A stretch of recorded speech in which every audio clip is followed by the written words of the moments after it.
வணக்க மக்களே. இன்னைக்கு நாம என்ன பார்க்க போறோம்னா, அஸ்வின் அம்மா கொடுத்த சின்ன ஐடியா. அஸ்வின் 500 விக்கெட்டுகளுக்கு காரணமே அதுதான். அதாவது இங்கிலாந்துக்கு எதிராக நடைபெற்று வரும் டெஸ்ட் கிரிக்கெட் தொடரில் இதுவரை நடைபெற்ற 3 போட்டிகளின் முடிவில் 2-1 என்ற கணக்கில் இந்தியா முன்னிலை வகிக்கிறது. குறிப்பாக ராஜ்கோட்டில் நடந்த 3வது போட்டியில் 434 ரன்கள் வித்தியாசத்தில் வென்ற இந்திய டெஸ்ட் கிரிக்கெட்டில் தங்களுடைய மிகப்பெரிய வெற்றியை பதிவு செய்து சாதனை படைத்தது.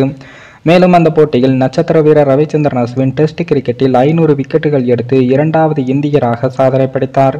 சொல்ல போனால் 184 இன்னிங்ஸ்களில் 500 விக்கெட்டுகளை எடுத்த அவர் அனில் கும்ப்ளேவின் சாதனையை முந்தி டெஸ்ட் போட்டிகளில் அதிவேகமாக 500 விக்கெட்டுகளை எடுத்த இந்திய வீரராகவும் சாதனை படைத்தார். அதே போல டெஸ்ட் கிரிக்கெட்டில் 3000 ரன்கள் மற்றும் 500 விக்கெட்டுகள் எடுத்த முதல் இந்திய வீரர் என்ற மகத்தான வரலாற்றையும் அஸ்வின் படைத்து உள்ளார். முன்னதாக ஆரம்ப காலங்களில் ஓப்பனிங் பேட்ஸ்மேனாக விளையாடிய அஸ்வின் பின்னர் பவுலராக மாறியதை பற்றி அனைவரும் அறிவோம். இருப்பினும் ஆரம்பத்தில் வேகப்பந்து வீச்சாளராக விளையாட துவங்கிய அஸ்வின் முழங்கால் வலியை சந்தித்ததாக அவருடைய அப்பா ரவிச்சந்திரன் கூறியுள்ளார். அப்போது நீ ஏன் வேகமாக ஓடி பந்து வீச வேண்டும், சில அடிகள் நடந்து சென்று ஸ்பின்னராக விளையாடு என அம்மா சித்ரா கொடுத்த ஐடியாதான் நாளடைவில் அஸ்வின் சுழற்பந்து வீச்சாளராக உருவெடுப்பதற்கான விதையாக போட்டதாகவும் ரவிச்சந்திரன் கூறியுள்ளார்.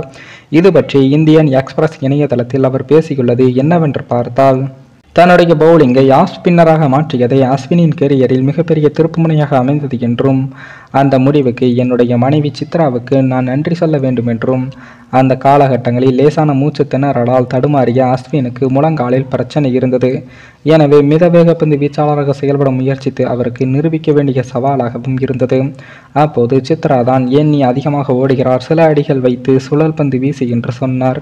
தற்போது அஸ்வினிடம் பேசிய போது 500 விக்கெட்டுகளை எடுத்தது அவருக்கு தெரியவில்லை என்பது போல எனக்கு தோன்றியது. கண்டிப்பாக அது பெரிய சாதனையாகும், ஆனால் இது அனைத்தும் கிடையாது.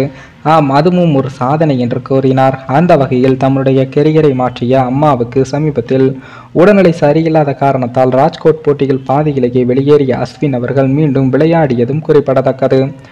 மேலும் இந்த வீடியோ ஏதோ ஒரு விதத்தில் உங்களுக்கு பிடித்திருக்கும் என்று நினைக்கிறேன். நம்ம சேனலுக்கு புதிதாக வீடியோ பார்க்கிறீர்கள் என்றால் மறக்காமல் சப்ஸ்கிரைபர் செய்துவிட்டு பாருங்கள். இன்னொரு வீடியோவில் சந்திக்கும் வரை நான் உங்கள் தமிழ்.